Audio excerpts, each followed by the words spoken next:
महाराष्ट्र म्हणलं की संत महंतांची भूमी आणि खऱ्या अर्थानं ज्या पद्धतीने संत संप्रदायाने या महाराष्ट्रामध्ये जी चळवळ उभी केली, मंदिरं उभी केली, मंदिराच्या माध्यमातून संस्थानं उभी केली आणि या संस्थानाच्या माध्यमातून सामाजिक परिवर्तनासाठी एक खूप मोठे संस्काराचे धडे दिले.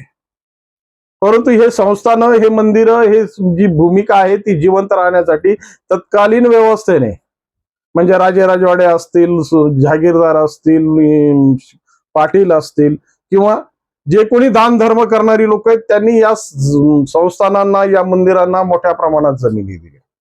उद्देश होता तो या देवस्थानांचा, या संस्थानांचा आणि या ज्या गोष्टीचा विकास होण्यासाठी आर्थिक स्वरूपात एक भरीव मदत करणं आणि या मदतीच्या माध्यमातून सामाजिक स्थैर्य आणि सामाजिक संस्कार देण्यात यावे.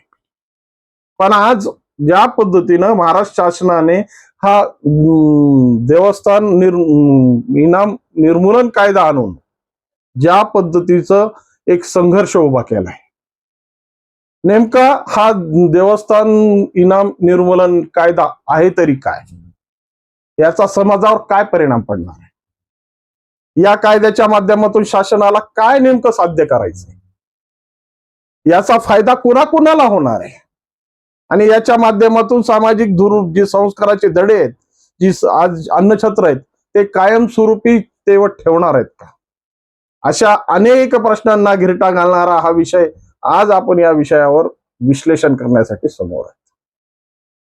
नमस्कार, मंथन मध्ये आपलं स्वागत आहे. खऱ्या अर्थानं महाराष्ट्र म्हणलं की संत महंतांची आणि सामाजिक संस्कारांची भूमी म्हणून पाहिलं जातं. ज्या सामाजिक संस्कारांच्या माध्यमातून या मातीमध्ये ज्ञानेश्वर असतील, तुकाराम असतील किंवा सगळ्या संतांनी मिळून सामाजिक प्रश्नांना खऱ्या अर्थानं ऐरणीवर आणलं आणि जे समाजातील दुर्गुण आहेत, सामाजिक जी भेदभाव आहेत, सामाजिक जी विषमता आहे, त्या विषमतेला दूर करण्यासाठी तेवत ठेवणारी ही आध्यात्मिक संस्कृती खऱ्या अर्थानं महाराष्ट्रात खूप मोठ्या प्रमाणात जोपासली गेली आणि याला प्रमुख कारण ठरली या महाराष्ट्रात अस्तित्वात असणारी मंदिरं आणि संस्थानं. कारण की या माध्यमातून ज्या पद्धतीचे प्रबोधनं करण्यात आली, ज्या पद्धतीने ऊर्जेचे केंद्र म्हणून मंदिराकडे पाहण्याचा दृष्टिकोन सर्वसामान्य लोकांचा मोठ्या प्रमाणात होता आणि यालाच केंद्रबिंदू करून ज्या पद्धतीने तत्कालीन व्यवस्थेने म्हणजे ते राजे राजवाडे असतील, जहागीरदार असतील, देशमुख देशपांडे असतील किंवा जे कोणी दानी लोक आहेत की ज्यांच्याकडे जमीन जुमला भरपूर होता, त्या लोकांनी या मंदिरांना, या संस्थानांना जमिनी दान करून ही संस्थानं सशक्त बनवली. सशक्त म्हणून या सामाजिक धुरामध्ये, सामाजिक संस्कारामध्ये एक मूठ ठेवण्यासाठी हा प्रयोग करण्यात आला आणि खऱ्या अर्थानं काही देवस्थानं, काही संस्थानं याचा आज चांगल्या पद्धतीचा वापर करतायत.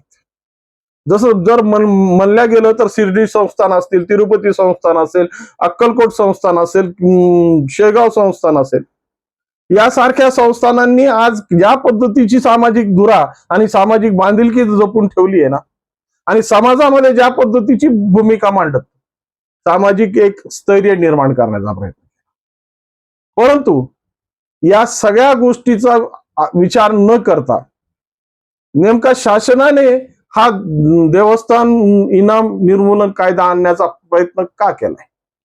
आज हजारो एकर महाराष्ट्रातली जमीन जी या देवस्थानांच्या अधिपत्याखाली आहे, या मालकीत आहे, जी आज देवस्थानाच्या माध्यमातून खऱ्या अर्थानं सामाजिक परिस्थिती बदलण्यासाठी वापर होतो, त्याला अशा पद्धतीनं वक्रदृष्टी करण्याच्या मागे शासनाचा काय हेतू आहे? मित्रांनो, खऱ्या अर्थानं जरी आम्ही अगोदर ज्या पद्धतीने मोजलं की पहिलं शेगाव संस्थान, शिर्डी संस्थान, तिरुपती संस्थान, हे अशा मोजण्या इतके संस्थान आहेत, बोटावर मोजण्या इतके संस्थान आहेत की जे आजही सामाजिक कार्यात आपलं महत्वाचा भूमिका पार पाडतायत. पण खऱ्या अर्थानं जे हजारो एकर जमीन या देवस्थानांच्या नावाने करून ठेवली, ज्या संस्थानांच्या नावाने करून ठेवली, आज त्यांचा आलेख मांडला तर खऱ्या अर्थानं त्यांचं काम काय आहे, त्यांची परिस्थिती काय आहे, ती जर पाहिली तर खऱ्या अर्थानं सर्वसामान्य माणसांच्या अंगावर काटा येईल. आत्मविश्लेषण आत्मविवेचन करण्याची वेळ येईल. कारण की ज्याच्या हाती काठी तोच मालक, अशा पद्धतीची परिस्थिती या संस्थानांनी या देवस्थानांच्या चालवणाऱ्यांनी करून ठेवलेली आहे. जी मिळालेल्या जमिनी आहेत त्या आपल्या स्वतःच्या हक्काच्या आहेत, मालकीच्या आहेत, आपल्या स्वतःच्या प्राबल्याच्या आहेत, अशा भूमिकेत वावरू लागलेले. आणि खऱ्या अर्थाने यांनी ज्या पद्धतीची भूमिका मांडली त्या भूमिकेमुळं आज खऱ्या अर्थानं जे सामाजिक संस्कार आणि सामाजिक धडे देण्यासाठी या गोष्टींचा प्रयोग होणं गरजेचं होतं, त्याचा प्रयोग स्वतःच्या विकासासाठी यांनी वापर सुरू केला. मग या संदर्भातून जर 10 लोक चांगले असतील आणि 90 लोक जर या पद्धतीचे असतील तर खऱ्या अर्थानं सामाजिक घडी बसणार आहे का? मग या सगळ्या संदर्भातून जेव्हा शासनाने या गोष्टीचा विचार केला तर खऱ्या अर्थानं आज ज्या पद्धतीचा या संदर्भात अनेक देवस्थानं, अनेक मंदिरं, अनेक संस्थानं याचा विरोध करतायत.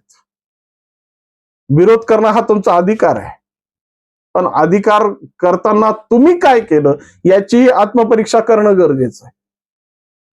कारण की ज्या लोकांनी तुम्हाला भावनेपोटी तुमच्या मंदिरांना, तुमच्या संस्थानांना, तुमच्या ट्रस्टला जमिनी दान दिल्या, त्या जमिनी दान ह्याच्यासाठी दिल्या होत्या की सामाजिक विकास आणि सामाजिक सत्यता, सामाजिक संदर्भ जोडण्यात यावे. परंतु तुम्ही केलं काय त्याचं?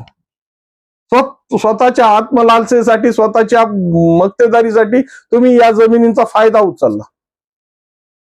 मग या सगळ्या गोष्टींचा सारासार विचार केला तर आज जे शेतकरी जमिनींसाठी, भूमिकेसाठी झगडतायत, त्यांना हाताला काम नाहीये म्हणून अल्पशा शेतीमध्ये आपला उदरनिर्वाह भागवतायत.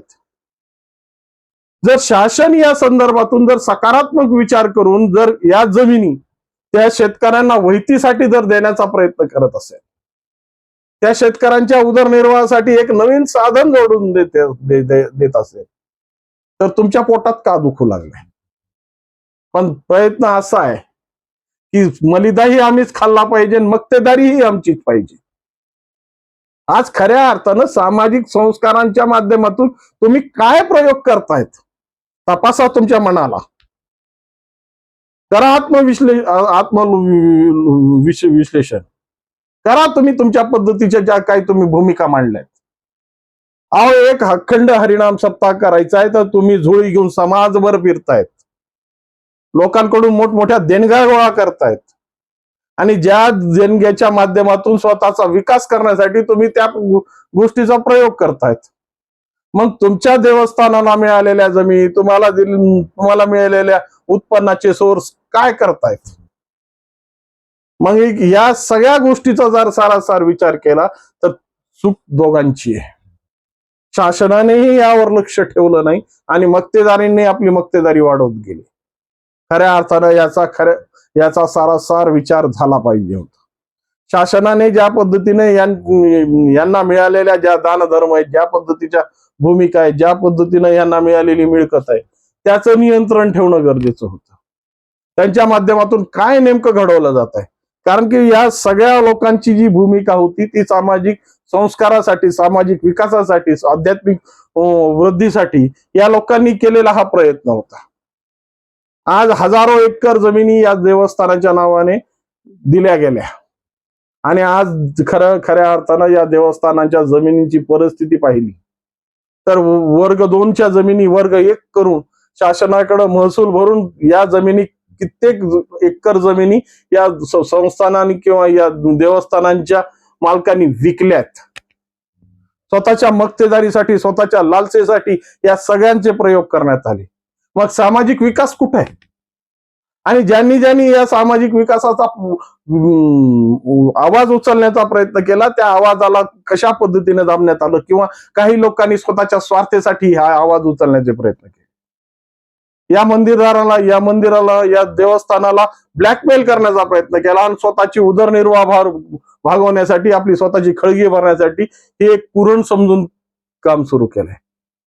या सगळ्या गोष्टी ह्याच्यात मेला कोण? सर्वसामान्य माणूस. ह्याच्यात मेला कोण? तो जो या मंदिरावर श्रद्धा ठेवून आपली भक्ती कायमस्वरूपी ठेवतोय.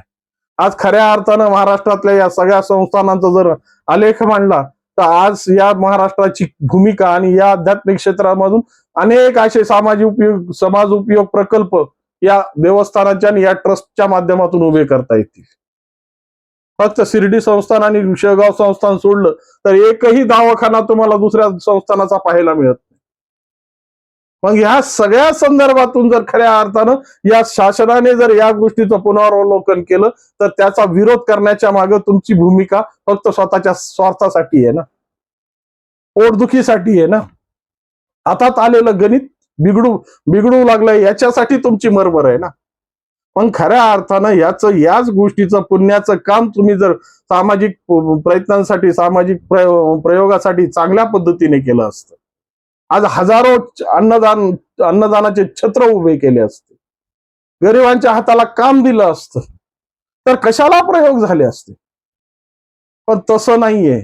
आमची स्वार्थसिद्धी झाली पाहिजे, आम्हाला आमची मक्तेदारी मिळाली पाहिजे आणि मंदिरं हे आमच्या बापाची प्रॉपर्टी आहे, ते आम्ही वापरणारच.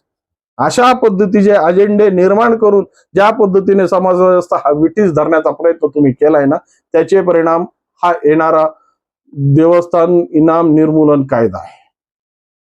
आणि या संदर्भात खऱ्या अर्थानं शासनाने योग्य ते निर्णय घेतले पाहिजेत. यात संस्काराचे धडे, या सामाजिक बांधिलकी आणि सामाजिक विकास या दृष्टिक्षेपातून हा कायदा पारित केला पाहिजे. कारण की ज्या पद्धतीचे आतापर्यंत तुम्ही मोकळ्या सोडलेल्या लगामी आज तुम्हाला कशा पद्धतीने तुमच्या पतनाची कारणं दाखवतायत ना, हेच प्रतिबिंब आज तुम्हाला पाहायला मिळायला लागले. त्यामुळं आजपर्यंत ज्या पद्धतीनं भूमिका अशा पद्धतीनं इनामी जमिनी विकून स्वतःची मक्तेदारी जी निर्माण करण्याचा प्रयत्न ज्या देवस्थानातील विश्वस्तांनी केला, त्या पुजाऱ्यांनी केला, त्यांनी केला, त्यांच्यावर खऱ्या अर्थानं कायद्यात्मक कारवाया झाल्या पाहिजेत आणि यांच्यावर यांच्या जमिनी शासन दरबारी जमा होऊन खऱ्या अर्थानं सामाजिक प्रश्नासाठी ज्या काही गरजेच्या विषय आहेत, कारण की हजारो प्रश्न आज प्रलंबित आहेत, हजारो ठिकाणी जमिनीचे प्रश्न निर्माण होतात. मग या ठिकाणी निर्माण करा ना या सगळ्या गोष्टी.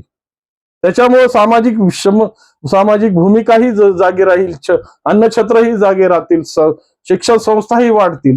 परंतु ह्याच्यासाठी करायचंय काय? करायचं शून्य, फक्त विरोध. मग या विरोधातून निर्माण काय होणार आहे?